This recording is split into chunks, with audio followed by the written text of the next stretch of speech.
Welcome to the Sharpe Way. Yes, it is Thursday evening, 7 p.m. Eastern. That means you have to look at my handsome face. Yes, you do. We are here again live with a special guest tonight. But before I tell you about him, it is important that you realize this is important. So, like, comment, and share. Do it now. Why are you looking at me? Like, comment, share right now. It's important. The more you share and like and comment, the more those cool algorithm thingies, see the tech guy that I am, algorithm thingies.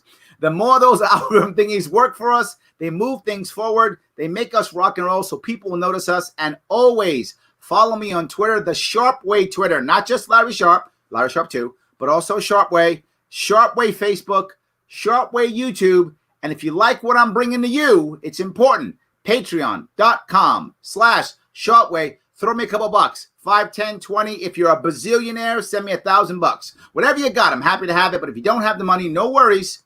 Like, comment, share. That is the most important piece. Do that, and we will all rock and roll. Today, I have someone with me this evening. So I'm going to talk to you about some things that some of you are very interested in, and some of you will be surprised to talk about. The idea of blockchain, cryptocurrency, tokenization, energy combined. Oh my God, what is going on here? It is the man himself, the CEO of Ziyen Energy, Alastair Caithness. How are you, sir? I'm very good, Larry. So it's good to see you. Good. Did I pronounce your name right? Yeah, perfect, actually. Normally, because I'm from Scotland, most people pronounce it wrong. So it's there we go. There you go, an expert. You know. See, because I like Sean Connery. That's why. That's it. You know. There you go. I'm glad. Look, I want to give you my view, if I could. Yeah. Quickly. And yes, Zachariah, we can take questions. Absolutely. When I ran for governor of New York, I talked about the idea of cryptocurrency and blockchain. I brought it up because in New York, as you know, we had this horrible thing called a bit license, and we basically thrown people out of New York State who want to do things with cryptocurrency. We haven't been good to them. So I brought it up to try to make it feel more comfortable. And when I talked about blockchain, here's what I said. I said, could you imagine, wouldn't you love this if whenever you bought a car, everyone agreed that you bought a car? It wasn't just you and the guy who you bought it from, but everybody agreed you bought the car. Mm-hmm. What if you got married? And not just you and the state, but everybody knew you got married. We all agreed that you got married. What if you had a contract with somebody? Everybody knew and agreed with the contract. Would that be good? And they go, yeah, it'd be great. I love that. That's kind of what blockchain is. It's an idea that everybody agrees that something is true. And if you could do more of that and more people agree, then you have more action, you have actually a safer society with people who you may or may not know. Mm-hmm. Does that make sense, or was I off with that? Yeah, you're probably completely off the charts there, Larry. Go ahead. No, you were right in a lot of ways, because what it is, it provides this ability for a transparency. So from a business perspective, it's like once it's on the blockchain, you can't take it off. That's the secret thing there as well. So it's irreputable. That's the word they try to use. So once it's put up there, you can't take it off. Now, something like Bitcoin operates on a public blockchain. So when they're actually transferring Bitcoin, people buying and selling Bitcoin, this information is hashed on the blockchain, but we don't know whose wallet address is. Mm-hmm. What the blockchain can do and what all the technology is getting used now is in permission blockchains, whereby you're sort of controlling everyone involved in the sort of ecosystem. And to a certain extent, what it does is, but once that information's out there, it can't be changed. So let's be clear. So what people don't understand is you can have smaller localized blockchains. You can have, it's not just the blockchain like the internet, right? You can create your own groups of people if you want to, correct? Yeah, correct. And I think what people think about blockchain, originally you had all these development companies developing their own blockchains, but now all the major software companies are developing the blockchain. So Amazon has got its own blockchain.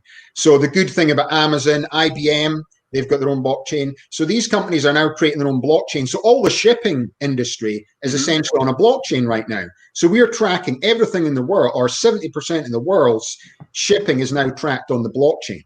I like that. So basically, it'll help in so many avenues in life, you know?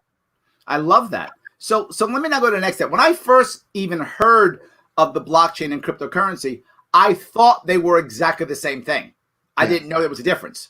But I want to cover up the idea, talk about the idea of cryptocurrency. When I brought this up to the average person, once I told them about the blockchain idea, they thought, oh, that's not scary at all. They actually were okay with the idea of blockchain. And many people from after me talking about it did more homework because it felt easier.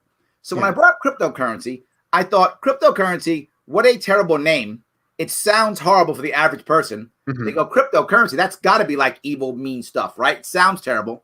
But what I said is, when you were a kid, did you ever trade in something? Like, did you trade in Beanie Babies or comic books or baseball cards or anything like that? And people always go, yeah, of course, we used to swap this or swap that. And I said, when I was a kid, I used to swap comic books. And what was the value of the comic book? Well, it was the value that everybody agreed. Yeah, right? If everyone agreed that this comic book had a lot of value, then it did. We did do both figures that. Same thing. That's correct. Yes, whatever, right? Stamps, right? Insert thing here. Whatever we all agree to is what this is valued.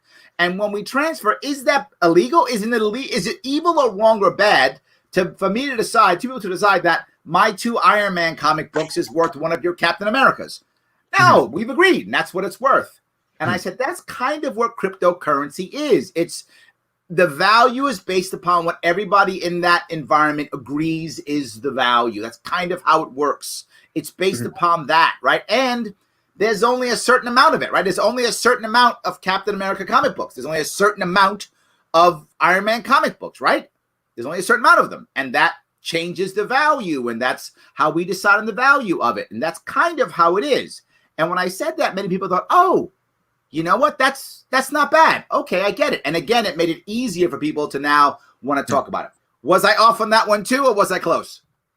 I think it's just that the technology is developing, you know? So I think when Bitcoin came along, and you're going back to 2012 as a technology change. So for people who talk about blockchain, they think about it like the next iteration of the internet.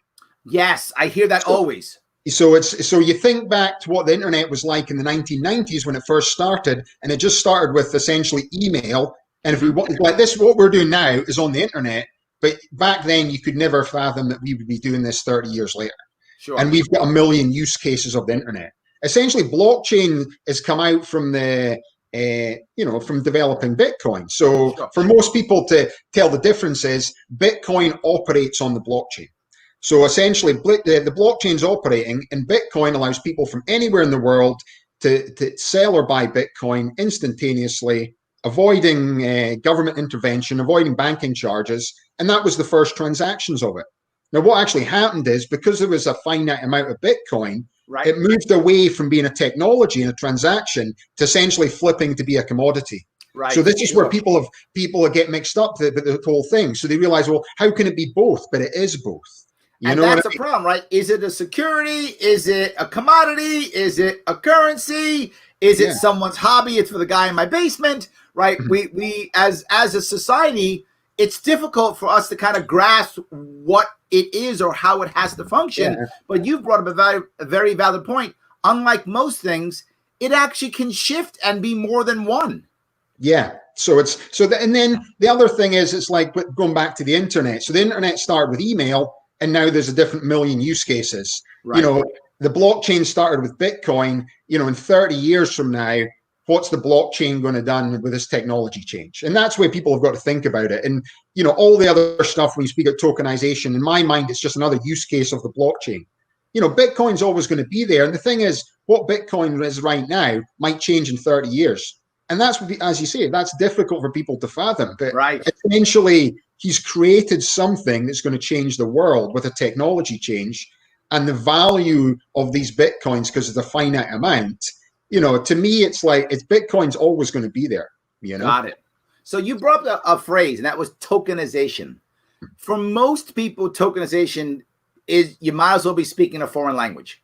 They don't know what that means at all. Can you give a relatively simple definition of what that means? It's essentially it's like fractionalizing ownership, you know. So what tokenization does is it's making ownership fractionalized in the way it currently works. So into my business background is like the energy business, the oil and gas business projects. We're going into renewable energy business. So essentially when we are tokenizing an energy project, so right now, people will own, say there's an oil producing asset in Kentucky or a solar farm that's basically outside Texas. The way it'll work right now is there'll be a main operator who'll own, say, over 50% of it. And this is usually the main investor also usually, right? Yeah, they're the main operator. And then there's these people called non-operated investors. So these could be in big projects like solar farms, these will be hedge funds and pension. Sure. They'll own that. And a lot of these smaller oil projects out in the Midwest, there'll be private investors will own 1%, 2% of the project. So what's happening with tokenization is when we tokenize the project, we're changing the financial structure. So rather than people actually own the financial structure based on 1%, 2%, 3%, and you've got non-operated ownership of the project.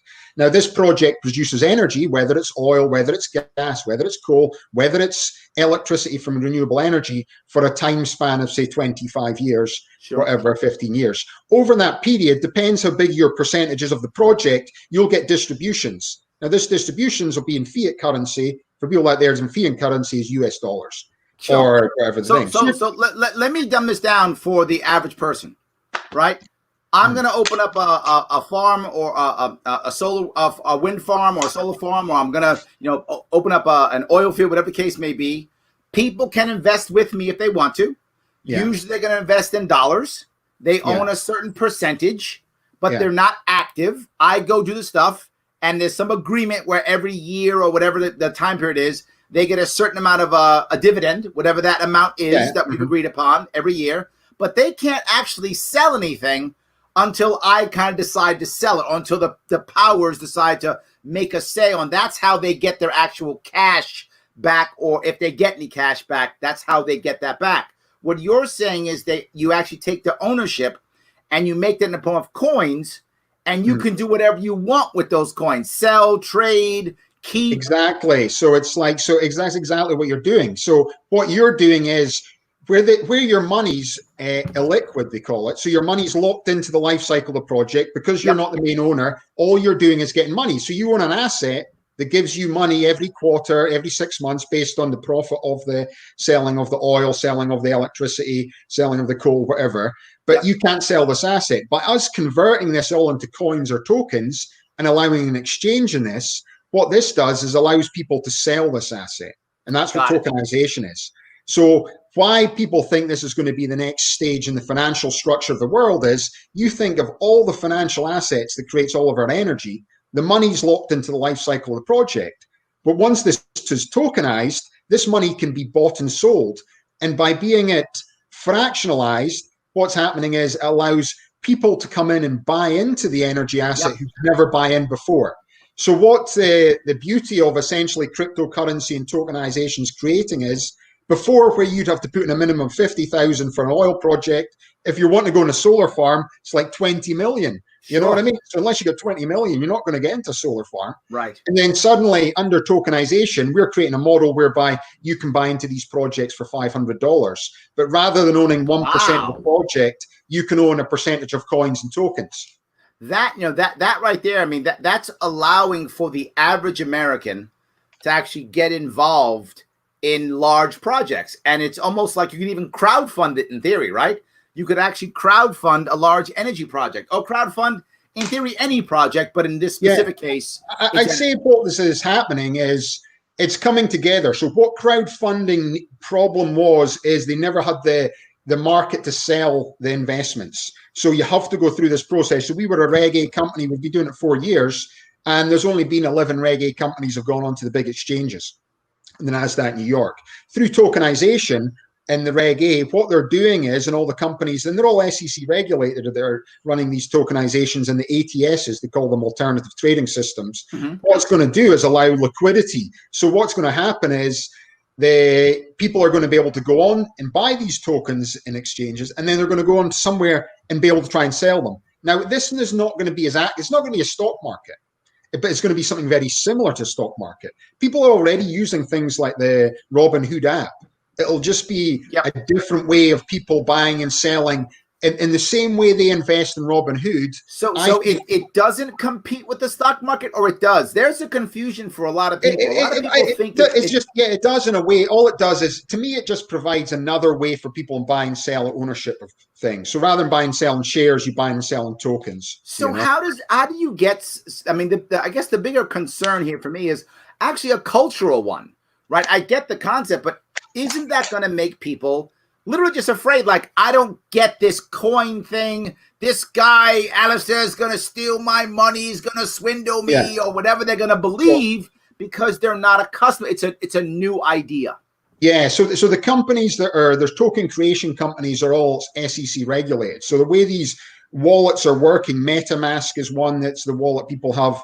So if you actually get these coins put into like a MetaMask wallet, the transfer agent, like a transfer agent stock market, there's transfer agents now in tokens and token creation. So if you lost your wallet, the transfer agent will still know how many coins they are. So it's on an ATS. So what's happening is, because it's sort of getting a regulated system, what's allowing people to do is, if you lose these wallets in the system, is it doesn't actually matter, because then they essentially, the token creation company can burn those tokens, the transfer agent can request it, and they're basically the same people, so the system's already connected, and then they can just reissue new tokens. So really, it's going to stop this Bitcoin way of people losing their wallets and losing all their coins and tokens. So it's like a hybrid model. So in a way, a lot of the Bitcoin purists don't like this idea, because essentially it's got a certain amount of government control through tokenization, but really it's been sort of SEC regulated. So the SEC have set it up so companies can raise money under Reg D and Reg S, and they call them security tokens offerings, STOs.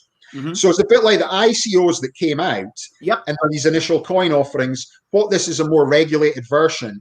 And then these ATS exchanges that are getting set up, they'll have minimum listings to list on them, but their listings will be things like $10 million valuations, $5 million valuations. So to a certain extent, it's going to be lower than you trying to list onto the NASDAQ or the New York Stock Exchange. While I don't like, obviously as a libertarian, I'm not happy about the regulation piece, but I do get it that this might be the stepping stone that our culture needs to make this next step, right? It's like many people talk about issues where legalization versus decriminalization. And in many cases, legalization is the first step to decriminalization. Maybe this type of SEC, I know some libertarians are going to want to yell at me now, maybe this is the first step to more Americans simply being okay with alternative forms of money and transferring and stock and all those things. Yeah. And plus, once the libertarians understand what I'm doing with Americoin, then they might start liking the idea of the whole thing, because it's a staged process coming through. Right. So it's essentially the rule book's been made, and you're playing within the rules. It's like playing in a game of Monopoly. So then let me go to the next worry I have, right? The cultural piece I get, but isn't there going to be, I don't know, an old school oligarchy that's just not going to want to, go back to the old ways, right? We have the money, go back to the old ways and go to the stock exchange where we control things. You new people, get away. Isn't there going to be that aspect? No, because I think it will end up getting, so the technology by people, so companies like the NASDAQ, they think of NASDAQ, but NASDAQ's a technology company as well. Sure. So NASDAQ runs, so many stock exchanges in the world. So it's their technology behind. So the new Norwegian Stock Exchange was open up. It's the NASDAQ's technology. The one in Iraq's running up. So it's like, it's any type of I didn't know that. It's NASDAQ. I didn't know that. Yeah. So there's not much trades in the Iraqi Stocks Exchange, funnily enough, Yeah. Norway has a sovereign fund, if not mistaken, right? Yeah, that's for the people. That's the way they're structured, So Norway's got the advantage of being very wealthy from sitting on massive amounts of oil and gas and natural resources, So it's, but if you're starting to think about this process which is happening, it's really just a technology change. And what it's going to do is, it's not like they're always going to be the New York Stock Exchange. They're always going to be the NASDAQ. These guys will end up running the token exchanges. And it's a bit like us saying, oh, I wish I could go back to the little blockchain developer, because we were working originally with an independent blockchain developer to develop our own customized blockchain. But then once Amazon launched their blockchain, in terms of scalability for us using for the content and capturing data, it's so good you would just use that system, Sure. So it's in a way the technology is so to people think, oh, I don't really want to be using it, but you're already using the blockchain right now. You're already using digital wallets. People don't realize like your Apple wallet and your phone is a digital wallet. So the technology with these wallets for this tokenization is the same technology. It's just like you using an app on your phone in the same way using an Apple app. The ID scans, everything that's happening, it's just essentially the same technology. That's the Google, everybody's running it. So it's really, the whole thing's converging. By 2025, we'll all just be using it in so many ways, we won't even think about it. We won't even know about it anymore. It's the same thing that the way it's like, most people don't know how a carburetor in a car works, Sure. I do, but you get in your car, you need to go somewhere. You don't sit there, start the car thinking, how's the carburetor work? What will it do? What will it do? How's the fuel injection system? You just turn it on, drive, and you go. Right. So the technology with the blockchain is about to happen the same way. People don't realize that it's already happening in so many ways. You're using the blockchain already in so many ways in life. You don't even realize you're using it. It just have to get past this initial thing of, because I don't understand it, I don't want to use it. You're just going to use it anyway. You know what I mean? It's like, and as other people use it, you'll just start copying. I get it. So let me move over to the next piece, which is the Americoin idea. Okay. Now, most people don't know this, but you are an advisor of the Libertarian Party in cryptocurrency, so I appreciate that. This idea of the Americoin, I think for some people it's scary, right? It's the idea of, we can tokenize American assets and give money to people, maybe even use it to kind of get back some of our property, our land, maybe even as a UBI like Alaska. Lots of different issues behind Americoin. Tell us a little bit about the Americoin idea. So essentially, the reason I got involved in it is through Adam Kokesh. I think Adam's a friend of yours. So it's so Adam got involved, and he's wanting to, and he was running for president this year for the Libertarian Party. It's Joe Jorgensen is leading the party this year. For obviously everybody knows that, but for the Libertarians that don't. So so essentially, he was running this policy. So he came up with a concept for Americoin, and his concept was originally when we started to speak. So funnily enough, so my oldest boy's autistic. So I was the chairman of the Autism Speaks Walk in San Diego, and there was the Autism Speaks Celebrity Poker Night in LA. So I was invited up as chairman there. And Adam, basically, we were both sitting at the same table, funnily enough, together. And he said, "You play much poker?" I said, "No, me neither." And then he goes, and I said, and I told him who he was, and he goes, "Oh, they were struggling for celebrities, so they had to get me to turn up, So we both got knocked out first round. And funnily enough, we just sat and chatted for like 3 hours. So up until that point, I didn't really know much about the Libertarian Party. He gave me his book that he'd written while he was best served. And then spoke about this idea with Americoin. And I was talking about, we were doing stuff with Ziyen coin. So we always kept in touch about it. Sure. And then we started to speak about this. But he wants to replace the US dollar with this Americoin, which would be a replacement. And this is essentially what the Libertarian Party want, And it's like, to me, it was always a step too far in terms of we can't go from one and replacing the US dollar. That's my word. It's a cultural issue, right? People want to spend greenbacks. It's tough. And like, and I don't understand it. I don't like it. And then how do you replace it? How do you replace the Federal Reserve? What can you do for this? So when we started to speak through the process, I started to speak about the concept and how we could evolve it and make it sort of a bridgeable gap. And that's really where we've taken Americoin. So this is what I've been talking about. So I talk often about ending the Fed. I talk about auditing it first so that we can figure out a plan to end it, right? There's got to be a plan to end the Fed, right? You can't just go, Fed gone tomorrow. The world would just, what do we do, right? It would shock the world.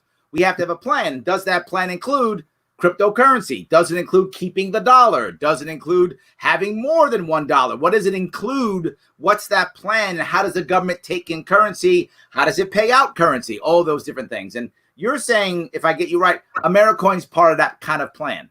So yeah, so rather than thinking, so the first thing, Americoin's never going to replace the US dollar in its initial stages. So that's the first thing. So, you know, Adam Kokesh should be throwing something at the TV right now. Sorry, Adam, I had to change the plan to make it work.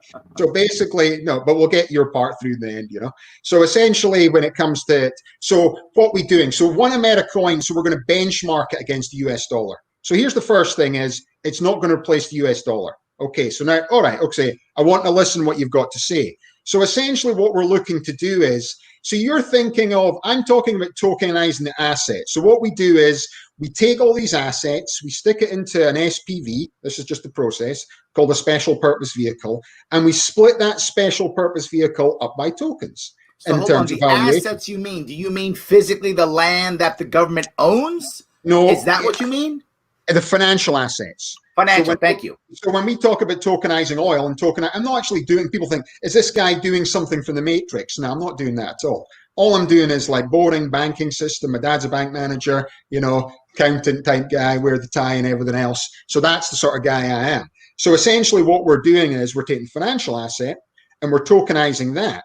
Now people think, okay, so what we actually tokenizing? So if you think of America, over 640 million acres in America right now belongs to the federal government. So this is the asset the federal government owns. Now, this asset has nothing to do with the taxation they tax you from. They tax you and take money out of your wages. And let's, you know, you could talk about this stuff all day, Larry, whether it's right or wrong. They take that money and they spend that money, you know? So, no, sorry. So essentially, that's what we're doing. So that's what in terms of taxation. So in terms of what we're doing is this asset that's sitting there. So you think about what's this asset there. So 640 million acres. That's a lot of land. It's a third of the land in America. Now, what's on this land? On this land is, you know, to begin with, it's timber. Oh, we've got the timber. We've got the gold. You know, there's gold in America and there's gold in Fort Knox, you know. So we've got a lot of gold. Oh, oil reserves, we've got all the oil, you know, and then we've got everything else that this land can generate in terms of all the renewable energy that we're going to have to create that's going to do this, all the electricity, all the energy. And in actual fact, it's the biggest asset we've got. But right now, the government owns the asset. So let's go back to the Constitution that everyone likes to speak about. In the original Constitution, it said, when they wrote it, they said the government land belongs not to the government, and doesn't belong to the king. Now, the king they spoke about was King George of England. Sure. You know, so for people who don't know about there, I'm from the UK, Scottish, not English, by the way. But, you know, at the end of the day, it's the same thing to a lot of people. And, you know, you can't, it doesn't really matter. So anyway, the King George, that's why they wrote it. So they wrote the Constitution. All this land no longer belongs to the king. It doesn't belong to the government, it belongs to the people. Right. So that's in the original Constitution. Up until now, this technology of the blockchain, until now, there's never been a technology in place where the people can have ownership of the asset. So hold on. So what you're actually saying is, in a way, you'd like to take the land of America and create a stock market for it, basically a stock for it, which is the tokenization. It's Americoin, tokenization, yeah. Tokenization of it. So now every American, whatever, gets X number of coins that represents the land that America has. That I have a couple worries about that. And I'm sure you have an answer, but I have a couple worries. Worries number one, why do only the people now get the coins and not the people from before or the people later, right? Because now only we get coins. So it seems a little messed up in a way, right? But I get it. I get where you're going. And the second thing is, what if we decide to sell all our coins and give them all to China or give them all to Russia? Well, so aren't we giving the land now over to some other foreign power now? Well, essentially, but you could make it so the only people who get issued Americoins are essentially through Social Security and tax ID number. Okay. So this is the way it would work. So this is the way Adam Kokesh wanted to work. So anyway, so this is who would actually get the tokenization of it. To begin with, because people don't want to get the buy-in of essentially, well, is this guy going to do some crazy thing that's going to mess everything? Why don't we start by tokenizing a small percentage of it and providing distributions right now? Now, this is because of COVID-19. This is because of everything that's happened right now. So rather than borrowing money, so right now what the Fed's doing is we're borrowing money. Now, where's this money coming from? Now, essentially, if you went back to 2008, Barack Obama had to borrow $800 billion in order to bail out the banks. Now, I know if any Democrats will be in, but it wasn't his fault. Yeah, we realize it's not his fault. They had to bail out 2007, 2008, whether you like him or not, had to borrow $800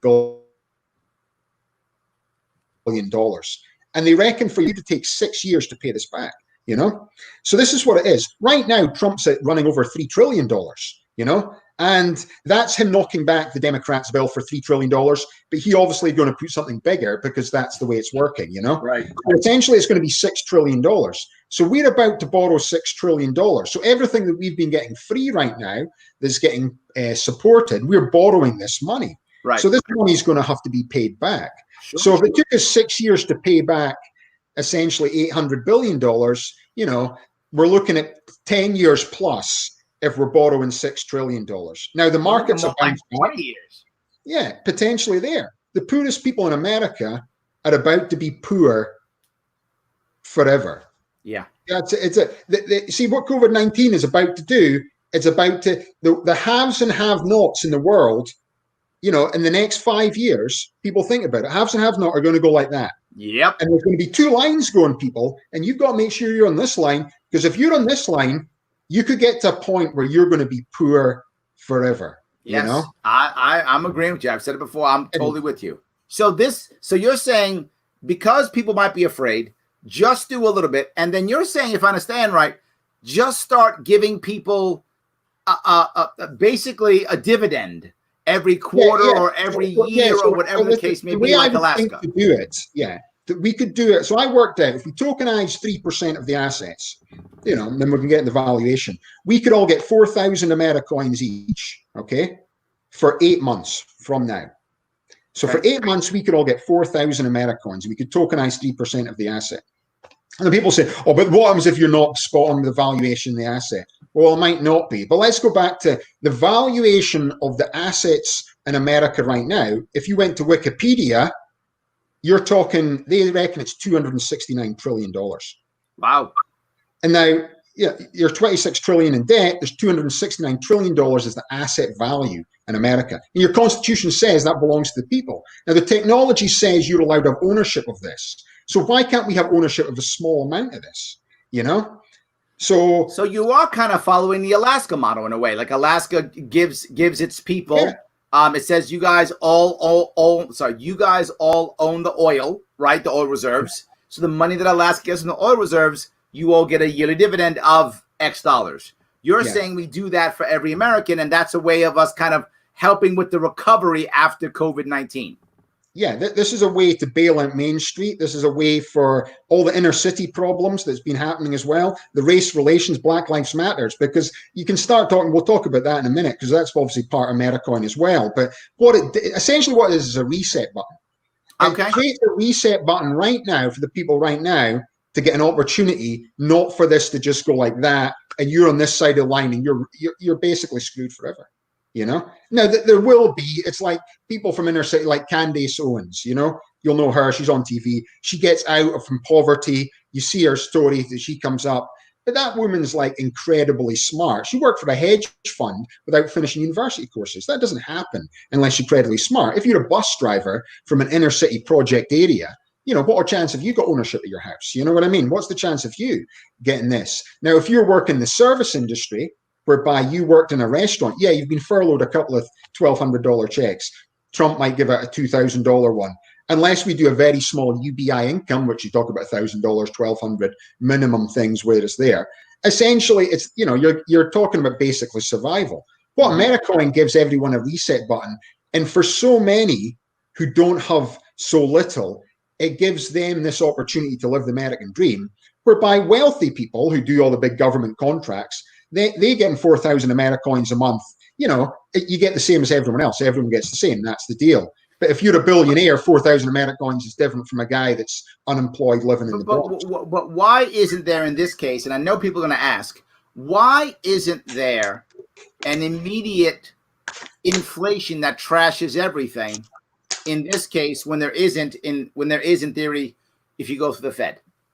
So UBI. So the problem with UBI is, if we all gave everyone $1,200 and started doing that as well, everything would go up in cost and price. That's the natural inflation. So I can't guarantee that by us tokenizing the asset, we're doing this. But now you've got to think that we're thinking we're tokenizing the asset to get cash, but you're not. What we're doing is we're tokenizing the asset that makes money. Just like the oil producing asset makes money, the solar farm makes money. So you're essentially getting a savings bond every month. And it's a bit like you getting ownership of your house. You don't try and sell your house every month. You'll just have the option through tokenization, whether you can sell these Americoins every month if you need the cash to do it. But if you don't, you should keep them, because this is going to make money as well, because the asset's going to increase in value. Because the thing about Wall Street and the thing about the stock markets is the people who held on to the stock as it goes bigger and bigger and bigger, their wealth increases. It's like your house asset increases. Americoins will increase in value, That's what it's just a natural thing. So it's like, don't just sell them, if you can. But for people who need to sell them, if you thought to give this injection of essentially money right now that they could use, it gives them an opportunity. Now, people will say, well, what about the guy that has to work at McDonald's and I have to go in there for $7 a day and, he's got to see 120 people every minute or every hour to get $7 an hour. How am I going to get that? I'm not happy that guy. Who's going to do that for $7 an hour? Well, we might have to pay $25 an hour for that job. But people will still want to work. It's like COVID-19 showed everybody that just because we're all stuck at home and people are being furloughed, people want to go back to work. It's not about, now I'm bored sitting at home. People will still want to work. I don't know. Netflix is pretty exciting. I'm just saying. There's no new movies on it for ages. Everybody hates the celebrities and the movie stars right now. I don't want to see in your $1 million mansion. But I have a couple concerns, and I'm sure you have answers, but I want to bring them up because I know people are going to be thinking. The first one is, if I give out my 4,000 Americoins, what happens to the people who are desperate for cash, or worse, aren't financially literate enough to understand what you just said? And most of those people who are not financially literate tend to be from lower social economic backgrounds. What if they sell their Americoins because they see a commercial on TV that says, give me your Americoins and I'll give you cash now. And boom, people sell all their coins. And now the wealthy grab up all the Americoins, or I should say the savvy, that's not the wealthy. The savvy grab up all the Americoins, and the non-savvy, within 3 months, have no coins. Yeah, so what you're saying is correct. People can sell them. So the way it actually works is, so the first thing is, everything I've told you is the process, okay? Yep. But here's what's really looking at. So what we would do is you would set up a wallet. So it's an app. So there's Company Ledger and Coinbase, two companies. They can do this. The Company Ledger does the financial asset, crypto assets for the banks, etc. there as well. I spoke to their head BD guy about what I'm doing, and I basically said to him, if I was to set this up, how long would it take for you to set a wallet up and an app that someone could download to do it? And he said 5 days. And it's because the technology already exists. Yep. So people will get their Americoins straight into their phone. So most people know how to, so it's like, so even grandma, you can go down to her house, get her to set up her social security, boom, put the 4,000 Americoins, they can have an app. In that app, it sits there. Now, we know she's got that app, people can track whatever else it is, and then she has the option to sell Americoins for any cryptocurrency or any fiat currency or keep them. Now, people might say, well, what about the poor guy or the alcoholic or the drug addict that goes out and blows the whole thing? Well, I can't. The thing is, like, I'm not there to dictate what everyone does with their money. We start this process of Americoins doing this. But what it does do is now everybody's got an Americoin wallet. So you see homeless people who are lying there. So the problem with homeless people, and the problem when you're looking at it, is because I've got a son who's with a disability with autism, and I go to parks. The homeless problem in California is you're looking at 50% of people have mental health problems. A big chunk. Yeah. So how do I help them? And my wife said, how do we help these people? And they're getting slipped through the society all the time. So there's more and more people on the streets in America, especially in California. And there's places now when you go to LA, it's just like overrun. So by me giving them Americoins, will it improve the social problems? No, it won't. It won't solve those problems. But what it does do is it makes you not worthless. You're no longer worthless in society, because we are going to give you 4,000 Americoins each month. Now, this person's going to have a wallet. What if instead, and then this is an open question, what if instead of giving people 4,000 Americoins, whatever the number is, what if instead we give them the ownership without the actual coins, and they simply get a stipend in Americoin every month. I'm making that up, right? So instead of me giving you or every person 4,000 Americoins, instead I give you all the value of that. But the government, as an example, or whatever, or even a private bank or private company, retains all the 4,000 coins. And then the value of that as it goes up, a dividend is given to every American every quarter, every month, or every year. This way, they actually don't have the ability to go liquid. And the reason why I say this is the lottery. The lottery is why I say this. The Americans who win the lottery, over 50% of Americans who win the lottery are worse off 5 years later. About 1/3 go bankrupt. So for most people who get an influx of cash, it's worse off. They would be better off not winning the lottery. So my worry is if I throw that 4,000 Americoins at people, the lottery rules will kick in, and most Americans will actually be worse off 5 years later. That's my worry. Yeah. Okay, that's it. And people always put that argument in place, okay? So they're going to be, but that's basically why African Americans should always live in the ghetto and they can't get out, because it would be worse for them to get out and have this opportunity to get the reset, you know? So to me, it's like people are thinking. Sure I went there. Did I go there? No, but this is basically in terms of what I'm thinking in terms of. Oh, that's how you're thinking. Okay, gotcha. Yes, go ahead. Please, go ahead, please. So think of what I'm doing. So when I talk about trying to me, what we're doing is creating a system that's going to end poverty, you know? So I'm talking about these homeless people end poverty. Now, say they spend all their Americoins and you don't, Larry, okay? And this guy spent us all his Americoins. He's got to wait 3 weeks till he gets his new Americoins. He's on the street. He's putting up there, want food, want water, okay? It's just like, I don't want to wind in the window because COVID-19's rapid everywhere. There's been another outbreak. Who's getting it and dying from it? Actually, homeless people die the most, you know, the most vulnerable. That's usually what happens. And so I don't want to wind in the window. I've got no cash to give him. It's getting worse and worse. He just puts up his Americoin wallets. You can go zap, and give him some Americoins. Ah, I see what you're saying. So it would allow people to give in that regard. I'm trusting society is going to look after the most vulnerable through the system. Now, they might burn through it and other people won't, but you're going to have an option that now there's a wallet you can basically provide this opportunity with them. So suddenly that starts to happen. Now, I'm starting to talk about this. You know, who's going to be most scared? It's like all the libertarians want rid of the federal government. I'm talking about tokenizing the federal government. Yep, I get you. Taking all their assets.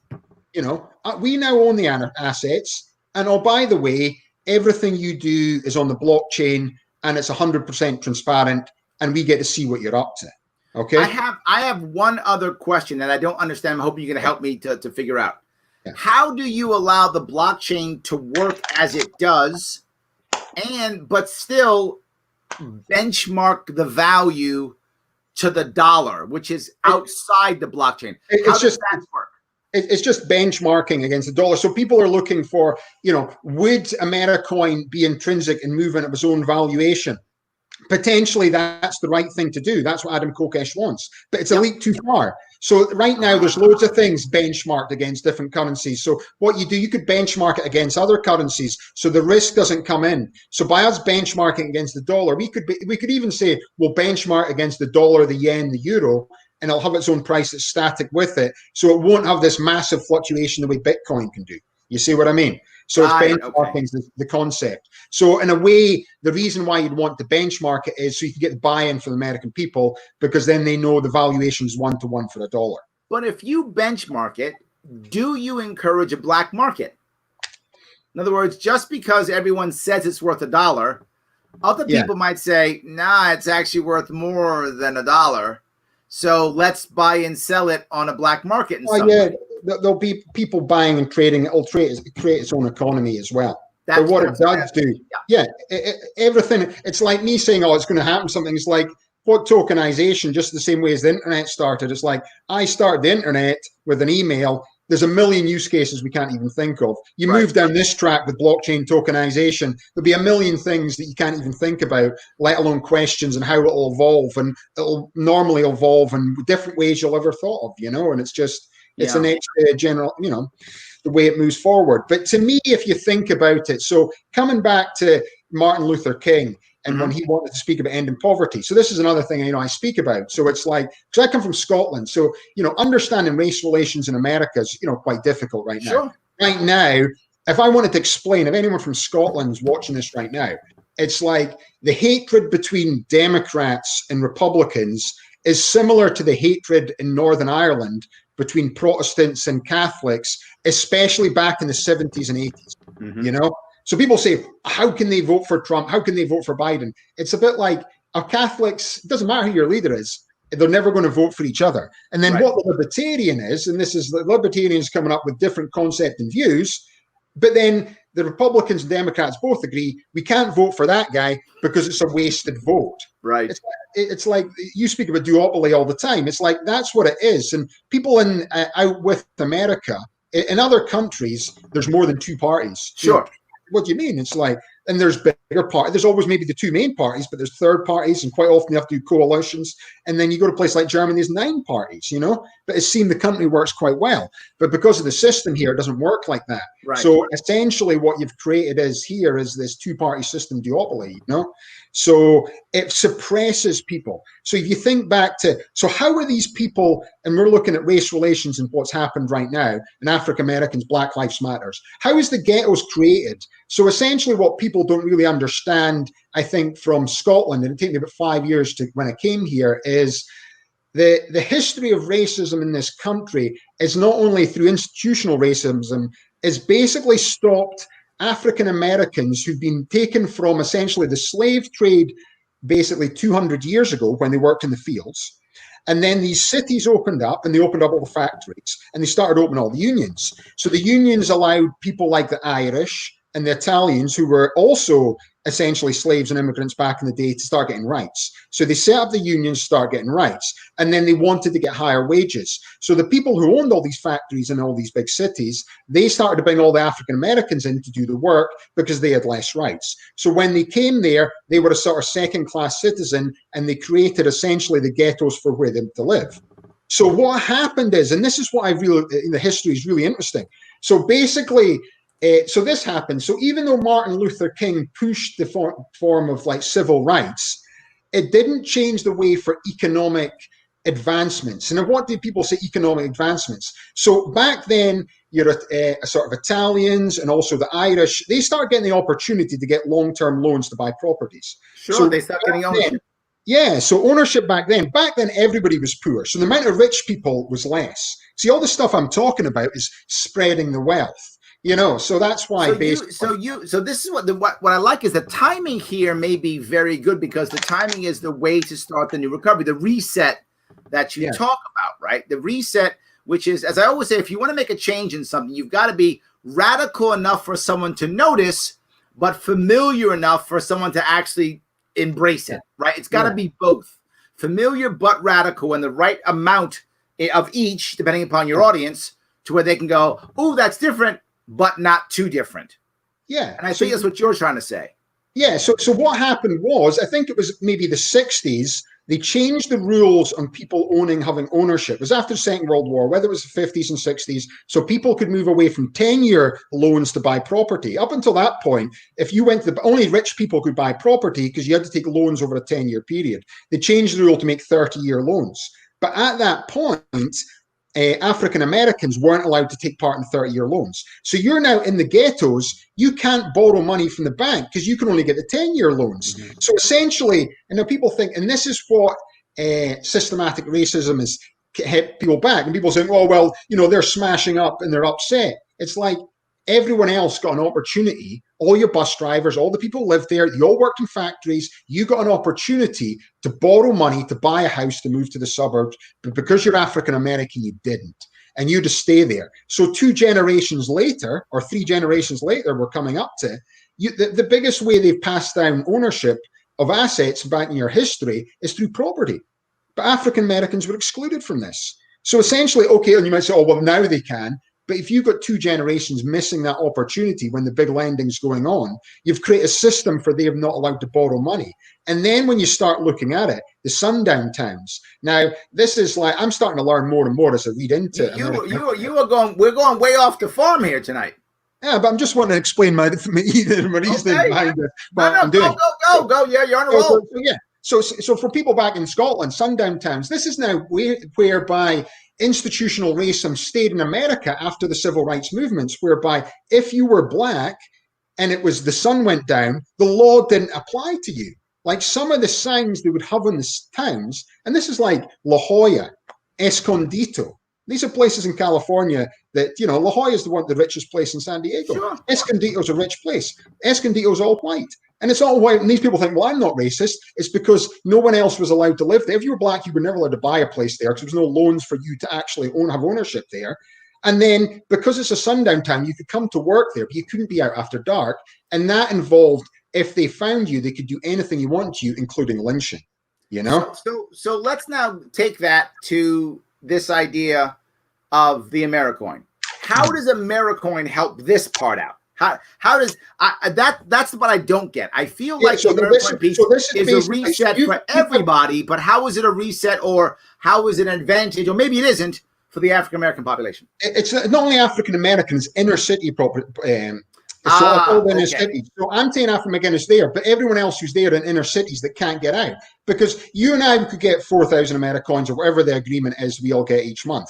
But most of the people who are living in these areas, this is where the concentration of people are, So most of the concentration of people of there haven't had this opportunity. So we start giving them Americoins, then they've got the opportunity to have this, to go out and buy their own property. First time for them to actually do this, you know what I mean? So it's like you're giving people that have missed out on the opportunity to buy property and go to universities and take opportunities because they never got this 2 generations of loans that's come out. Where Americoins come in is it's basically a reset button. And if you start thinking of, and then that's only one aspect of it. If you're thinking of bailing out Main Street, 40% of Americoins are employed in small businesses. So all the small businesses, and this comes back to a lot of what I see on the media, is a lot of people are upset with the riots and what's happening, not because they want to see, the racism ending and everything else, is because it's making them harder for their little stores to open when they've got to borrow money. So these people are going into borrowing money and going in debt, and you might have been running a little corner store, and then suddenly, for no reason at all, COVID-19 comes along. You still have to keep paying your rent. Yes. It used to be $10,000 a month. We're not chucking you out. You're opening back up 4 months later. You owe me 40,000. We'll work in some way to pay it back. It's like these people are all screwed as well, and we can only do 25% occupancy. So essentially, unemployment's at 40 million. Once the checks waiver gone there, it's like, how did all these little businesses? So all these businesses are going to fold as well. The corporations, they're allowed to open anyway. You know what I mean? So I get what you're saying. And then people come in and do this. So to me, it's like, what it's doing is it creates this opportunity for reset, not just in inner city areas, not just in Bail America, but all the have-nots, to stop this thing going like that. And I'm telling you, I've been advised by guys smarter than me. I've advisors, guys in New York, the different lawyers, and just said, the world's going to go like that. And if we don't I've already said it. Yeah, you've said it. And it's just, and to me, this stops it. Now, in 10 years from now, does it actually make everything better, blah, blah, blah, blah, blah, but it's an opportunity now to give this. Now, all the other companies, well, what about me? It's like I'm speaking to a guy, Giovanni, in Italy, and he's involved in blockchain and government, and they're thinking about, can we do Italia coin? Can we do other coins? So, Chinese will be thinking, China coin, wait a minute.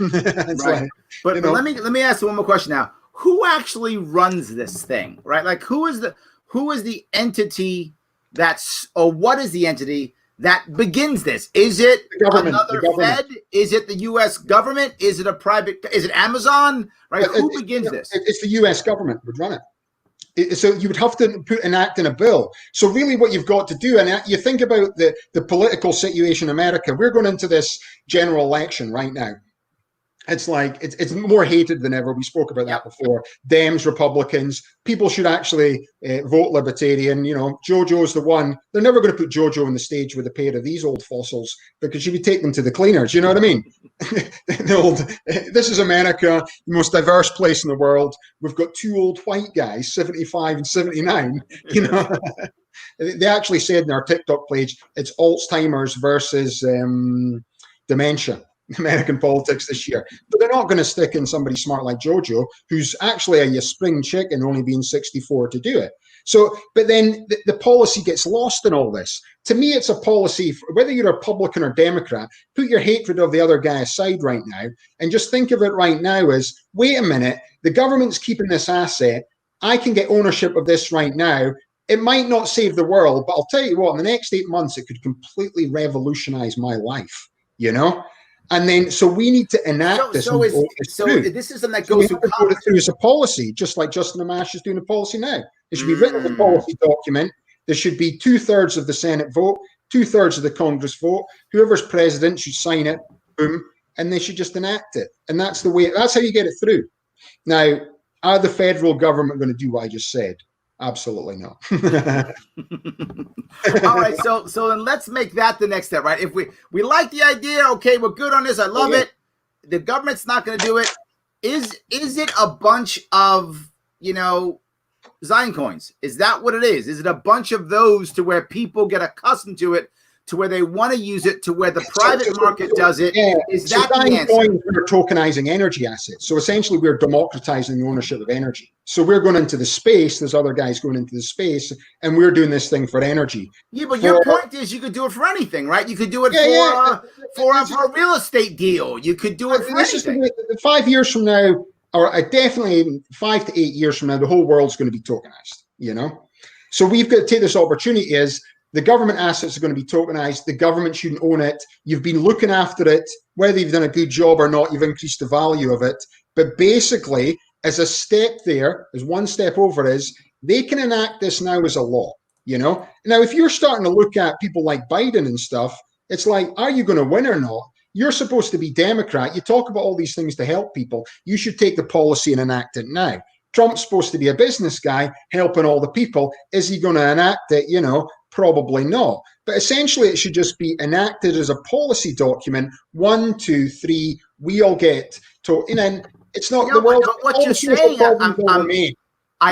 you said it's not going to happen, but I actually have some hope by what you just said, right? What you just said was, you know, if you can do this with energy, you can do it with a real estate deal. You could do it with purchasing vehicles. You can do it with purchasing factories. You could do it with any business. You could tokenize virtually anything.